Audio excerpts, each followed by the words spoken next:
Olá, meu colega advogado, minha colega advogada, sejam bem-vindos a mais um hashtag OABRJ Debate. E como você já sabe, nesse período de pandemia, onde nós estamos isolados, estamos aqui fazendo nossos papos remotamente, mas a gente não deixa de trazer para vocês sempre personalidades do mundo do direito, do mundo da justiça, áreas correlatas, para a gente jogar cada vez mais informações de fatos e acontecimentos muito importantes e do que acontece no nosso cotidiano também.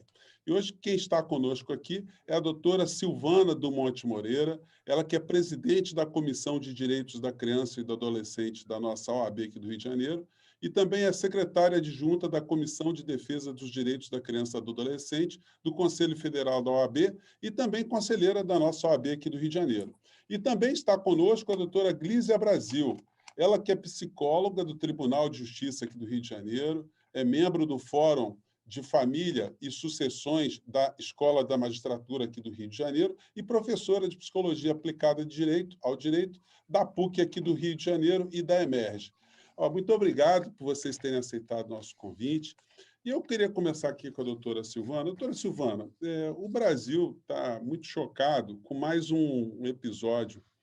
Enfim, eu sei que é difícil, a gente não tem condições de entrar no mérito de algumas questões, mas o caso envolvendo o menino Henry, ele expôs mais uma vez a questão da violência contra a criança e adolescente. Qual é o retrato dessa chaga hoje no Brasil? Esse retrato, Júnior, é cada vez maior, principalmente nesse momento de pandemia. As agressões contra crianças e adolescentes têm aumentado bastante. E, infelizmente, a gente não está tendo a ponta da denúncia, que é a escola. Essa exclusão da escola, a exclusão digital de crianças pretas e pobres, também tem ajudado para que essa violência se perpetue.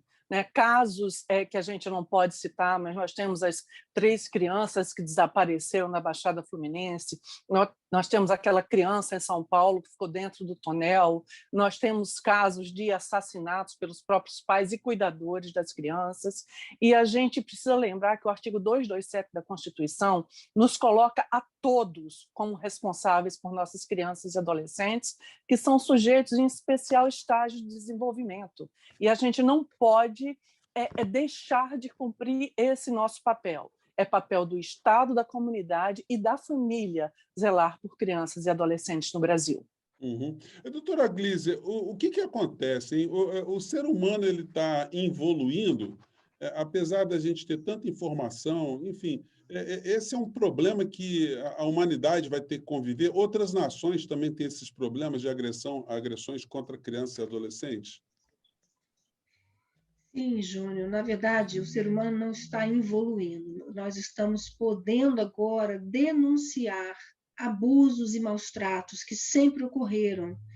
E na realidade, o que eu entendo sobre a questão de casos vindo à tona na imprensa é que nós não estamos mais tolerando, enquanto sociedade, esse tipo de situação em que uma criança está exposta dentro da própria família. Nós temos uma estatística muito triste, que é a estatística que demonstra que a maior parte dos abusos, de quaisquer formas, sexual, físico, psicológico, eles ocorrem dentro de casa.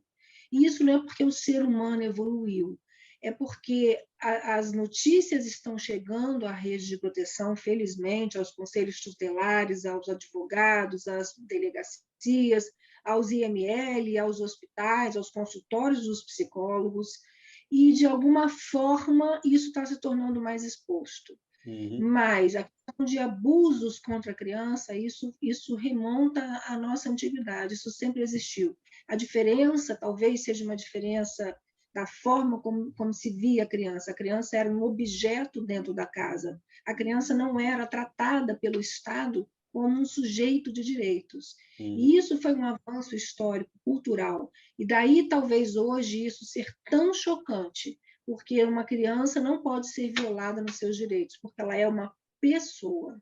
Sim. Doutora Silvana, na abertura da sua fala, a senhora tocou em outros casos também, e eu queria provocá-la sobre a questão racial, O episódio envolvendo, por exemplo, o menino Henry está tendo muito mais projeção do que outros casos também que são invisibilizados. A senhora acha que tem algum tipo de influência a questão do perfil social da vítima, o perfil social do agressor? Isso cria categorias diferentes de violência contra a criança e adolescente? Na realidade, Júnior, isso cria categorias diferentes de seres humanos. O nosso racismo é estrutural, vem desde o Brasil colônia, e eu posso falar isso com muita categoria, né, com muita vivência, porque eu vim de um estado quase feudal, que é o estado de Alagoas, onde a monocultura da cana-de-açúcar nos remete à escravidão, aos filhos de escravos, aos filhos de criação, sem direito algum, que durante anos e anos faziam trabalhos domésticos sem a percepção de qualquer tipo de remuneração, simplesmente para ter um lugar onde dormir com as mães que também eram domésticas. A gente não pode esquecer que o Brasil é um país continente, que as diferenças culturais são enormes e que a crueldade praticada contra crianças e adolescentes, ela persiste. Nós hoje ainda temos crianças em trabalhos desumanos, seja do trabalho doméstico ao trabalho na extração da cana de caju, por exemplo, onde eles queimam os dedos na extração de pedra, né? O trabalho infantil é uma das piores formas de violência contra crianças e adolescentes. Uhum. Doutora Glízia, a questão do confinamento, a questão de isolamento por conta da pandemia, ela explica também algum tipo de violência maior contra a criança nesse momento? Em parte, sim, porque houve um aumento muito grande dos maus-tratos, tendo em vista que, aquele dado que eu falei antes, a maior parte dos maus-tratos são praticados dentro de casa. E, nesse sentido, a criança ficou muito mais tempo dentro de casa. Ela não vai à escola, ela não vai numa festinha do coleguinha, ela não convive mais com os colegas do play, onde ela brinca, ou ela sai à rua para soltar pipa, para brincar na comunidade. E aí, sim, ela ficou muito mais tempo exposta a quem com ela pratica os abusos. Então, nós sabemos que houve um aumento grande do número de violência contra criança e contra mulher e contra idoso, né, contra essa parcela da população que são vulneráveis, hipervulneráveis, e a gente sabe que isso está atrelado ao confinamento, tendo em vista a criança e essas pessoas ficarem mais tempo dentro da própria casa, e sem aonde correr. Como a Silvana falou, não tem mais a escola é uma porta de entrada da criança. A criança que foi abusada sexualmente, ela chega no dia seguinte muito triste, ela fica deitada na carteira, não quer conversa, e isso talvez seja uma forma do professor se aproximar. Está acontecendo alguma coisa com você? Tem alguma coisa de errado? Nós não temos mais essa porta de entrada. Hoje as aulas são por vídeo, o professor mal vê o aluno, quando o aluno consegue ter acesso por vídeo. E essas crianças são cada vez mais vulneráveis, porque não há essa porta de entrada para a rede de proteção. Sim, doutora, eu queria fazer uma pergunta para vocês duas, começando com a doutora Silvana. Até que ponto a política governamental ela influencia positivamente ou negativamente nesses índices, né? O fato da gente não ter, por exemplo, o chefe do executivo preocupado com questões relacionadas a direitos humanos, isso de algum modo influencia na nossa realidade, doutora Silvana? Depois eu queria a opinião da doutora Glízia também. Com certeza, Júnior. A gente está numa quadra histórica, né, sócio-histórica na realidade, de recrudescimento. Né? O estado do bem-estar social, reconhecido como welfare state, tem sido assassinado, principalmente no atual governo. Né? Direitos humanos não existem, direitos de crianças e adolescentes muito menos. A gente tem que lembrar que criança não tem voz, é um sujeito de direitos totalmente invisível, justamente porque não vota, não é economicamente ativo. E isso é levado em consideração por aqueles que não pensam que o futuro do Brasil, o exercício da cidadania, está na mão de crianças e adolescentes de hoje. As crianças estão esquecidas, a educação está totalmente aniquilada, a cultura, a saúde, né? Os direitos de crianças e adolescentes estão sendo retirados de forma absurda. Doutora Glízia, como é que a senhora vê Então, essa, outro dia, essa provocação? eu concordo totalmente com o que a Silvana colocou. Nós, enquanto família, célula família, nós sofremos influência, obviamente, dos nossos governantes nas políticas públicas ou na ausência dessas políticas públicas. Eu vi uma entrevista há 15 dias atrás do presidente nacional de sociedade de pediatria. Ele estava falando dos danos da criança não ir à escola. Ele estava ponderando a grande perda da pandemia, se seriam mortes, contágio em crianças que seriam transmissoras, ou se seria uma criança ficar fora da escola. E ele concordou, junto com a Secretária Nacional de Educação, que o prejuízo de uma criança 1 ano fora da escola é muito grande para o desenvolvimento biopsicológico dela. Eu vou dar um exemplo prático para você. A criança na escola ela aprende regras, ela aprende a se comportar, ela aprende qual é o lugar dela e qual é o lugar do outro. Esse senso moral do outro é construído desde a infância. A criança, então, ela pega um apontador do coleguinha e ela acha que não está fazendo nada demais. É a professora que tem que dizer para ela que tem que devolver para o colega e pedir desculpas, porque não é dela. Isso é um exemplo básico. E, a partir daí, todo o nosso senso moral, o nosso senso de respeito ao outro, enquanto todos nós funcionando em sociedade, começa na escola. Se essa criança fica na escola, o que vai ser desse adulto lá na frente? Essa fase da brincadeira, o brincar, o contato com o colega, essa criança perdeu nesse momento. E nós sabemos que isso terá consequências. Ou seja, a criança de hoje não tem uma política pública que dê segurança para essa criança ir para a escola. Então, a criança está dentro de casa, mas dentro de casa também não está bom. Então, é óbvio que tem a ver com isso, é reflexo, sim, do nosso governo também, né? Inclusive, nessa esteira, eu queria te perguntar como é que a senhora vê a questão da família poder educar os próprios filhos em casa, né? Como está sendo debatido hoje, e muitas pessoas acham que isso é um direito da família, enfim, mas pela sua fala dá para a gente ver que isso tem um aspecto muito negativo, que é a falta de socialização, né? Estou errado, doutora? Não, está certo, completamente. É claro que é importante um pai sentar para estudar, uma mãe sentar para estudar, um irmão mais velho sentar para estudar, ler uma história para a criança, construir algo junto com a criança. A criança ela se constrói com memórias da infância. Uma criança que teve um pai ou uma mãe que parou com ele 1 minutinho para fazer um origami, ele vai ter uma boa memória. Hoje em dia, os pais estão abrindo mão desse papel, preferindo dar para a criança um celular e ela se distrai lá no YouTube, em qualquer lugar, porque é mais fácil, dá menos trabalho do que ele, pai, abrir mão do que ele está fazendo para educar. Só que isso tem consequências negativas para essa criança, porque ela não conversa, ela não troca afeto, ela não faz um carinho, ela não tem uma memória para contar lá na frente. E esses vínculos de afeto eles vão ficando muito prejudicados. Então, essa criança está perdendo. Essa educação dentro de casa ela tem que ser pensada e cuidada. E isso não retira o valor da escola, não substitui esse valor do contato com outros colegas e do aprendizado de como é conviver em sociedade. Isso se aprende muito na escola. A escola tem um papel muito importante para essa criança. Sim. Júnior, nós somos totalmente contra o homeschooling.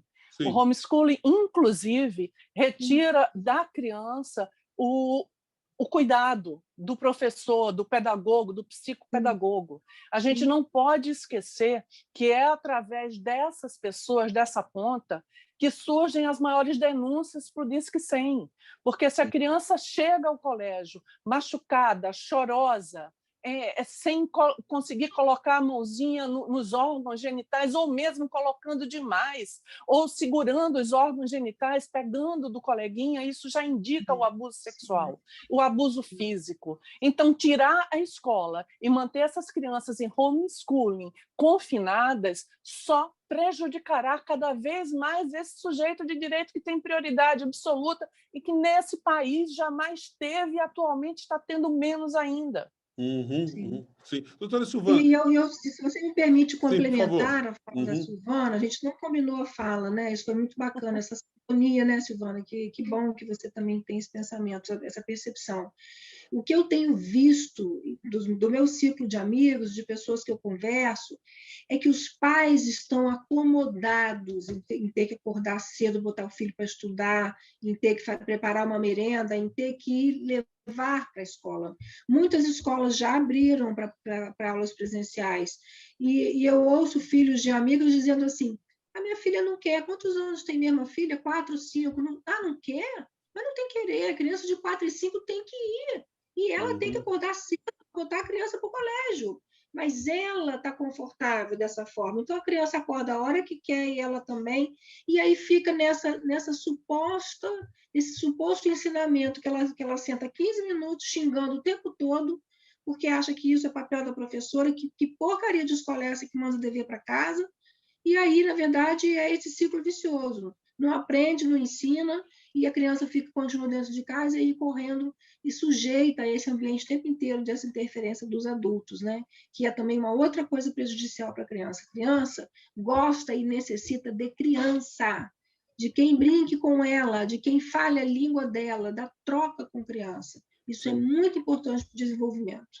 Doutora Silvana, muitas pessoas que não são do meio do direito estão assistindo nosso programa agora. Deixa eu dar uma apertada no botãozinho aqui, gente, só um segundinho. E as pessoas querem saber de casos concretos, né, das responsabilidades das pessoas quando a violência contra a criança ela é materializada. A gente está vendo um caso rumoroso aí, onde tem a empregada doméstica que supostamente presenciou algum ato de violência, mas não sabia o que fazer, ou sabia ou foi constrangida a não fazer. Tem a participação da mãe. Quem tem responsabilidades em relação à violência contra uma criança? Aquela regrinha de que em briga de família não se mete a colher, ou briga de marido e mulher não se mete a colher, isso se aplica? O povo brasileiro tem algum tipo de orientação no que deve fazer quando presencia, mesmo no local doméstico, assim como empregada, uma violência doméstica? É dever constitucional, Júnior, está no artigo 227. Todos nós temos que denunciar. E se você tem medo de denunciar por questões de pressão ou até medo da sua vida, o Disque 100 aceita a denúncia anônima, o Ministério Público aceita a denúncia anônima, o Ministério Público do Rio de Janeiro, inclusive, tem um canal da ouvidoria que você pode utilizar por WhatsApp, que passará aqui nesse programa. Nós temos também o Disque 100 por WhatsApp, o Conselho Tutelar, basta dar um Google, Conselho Tutelar, região X, e você localiza o Conselho Tutelar, a polícia, né, o 190, ou seja, caminhos para você denunciar sem sofrer danos, né, você tem, seja você empregada, seja você vizinho, seja você uma pessoa que simplesmente frequenta aquela casa, é dever de cada cidadão brasileiro cuidar da integridade física de nossas crianças. E aí a gente lembra o nosso lema do trabalho infantil, contra o trabalho infantil desse ano, de 2021, que é: toda criança é nossa criança, proteja-a. Esse é nosso dever. Sejamos advogados, psicólogos, jornalistas, sejamos empregados, vizinhos, porteiros, quem for, é nossa obrigação constitucional. Sim. Eu estou na fase final aqui do nosso papo, doutora Glízia. O problema da violência contra a criança é um problema que tem mais a ver com o direito ou tem mais a ver com a psicanálise, com a educação? Qual é a sua visão? Ou está tudo dentro do mesmo pacote? Olha, eu acho que o direito veio tutelar essa conduta como proibida. Se o direito veio tutelar como proibido, é porque é algo que já preexistia, é algo que precisava ser barrado pela lei, né? Porque a lei só vai precisar nascer e existir quando alguma coisa contrária a ela passou a existir com frequência. Ou seja, a violência é inerente à nossa condição humana. E o que eu tenho a dizer sobre essa sua pergunta, Júnior, é que a violência ela não é algo que para. Ela, quando uma vez iniciada, ela é cíclica. Então, ela tem fases e ela vem sempre num gradativo. Existe, por exemplo, o ciclo da violência doméstica, é aquele ciclo em 3 etapas. É o ciclo do ato de violência, esse ato de violência que ele foi precedido de um momento de tensão, e aí, logo após o ato de violência, o que vem em seguida é o momento do perdão, do arrependimento. Então, tem ato de violência, arrependimento, aí fase de lua de mel, que se chama, aquela fase, está tudo bem, daqui a pouco pressão, aumenta essa tensão, ato de violência de novo. E se não houver alguém, uma babá, uma empregada, um porteiro, o síndico, o pai ou a mãe, quem convive com essa criança, a coragem de denunciar, essa criança vai morrer. Essa violência vai chegar num ponto de levar à morte, por negligência ou por ato omissivo, por ato comissivo. Isso é fato, é assim que funciona a violência. Daí a importância disso que a Silvana falou, de nós não podemos nos calar diante da violência contra a criança, contra vulneráveis, contra a mulher, contra idoso, porque se não houver alguém que barre, se não houver uma intervenção do Estado juiz, dos órgãos protetivos para barrar essa violência, essa criança vai morrer. Eu fico muito feliz de estar fazendo esse nosso papo aqui de hoje, porque como ele fica na internet, é muito importante que as pessoas saibam que se elas estiverem diante de alguma violência, há canais para ela externalizar, para ela denunciar isso sem expor. Seja violência contra criança, adolescente, idoso, como as nossas convidadas têm dito aqui, contra a mulher, enfim, questões envolvendo homossexuais, qualquer questão envolvendo violência, se você tiver interesse em ajudar uma pessoa a não sofrer essa violência, existem os canais, inclusive a nossa OAB aqui. Eu queria terminar o nosso papo agradecendo nossas duas convidadas de hoje, a doutora Silvana do Monte Moreira, ela que é presidente da Comissão de Direitos da Criança e do Adolescente da nossa OAB do Rio de Janeiro, ela que também é secretária adjunta da Comissão de Defesa dos Direitos da Criança e do Adolescente do Conselho Federal da OAB e conselheira da OAB aqui do Rio de Janeiro, e também a doutora Glízia Brasil, ela que é psicólogo aqui do TJ do Rio de Janeiro e também membro do Fórum da Família e Sucessões da Emerge e professora de Psicologia Aplicada ao Direito da PUC aqui do Rio de Janeiro e também da Emerge. E você que nos acompanha, nós estamos nos nossos canais na OAB, no site da OAB, no site da CAARG, no YouTube. Você pode mandar suas comunicações, as suas críticas, sugestões e os endereços, as informações específicas desse programa você colhe na base do nosso monitor, que está aparecendo agora, ou no final também você clica e você vai estar mais bem informado, mais bem atualizado. Mais uma vez, muito obrigado às nossas convidadas e até o nosso próximo encontro. Tchau.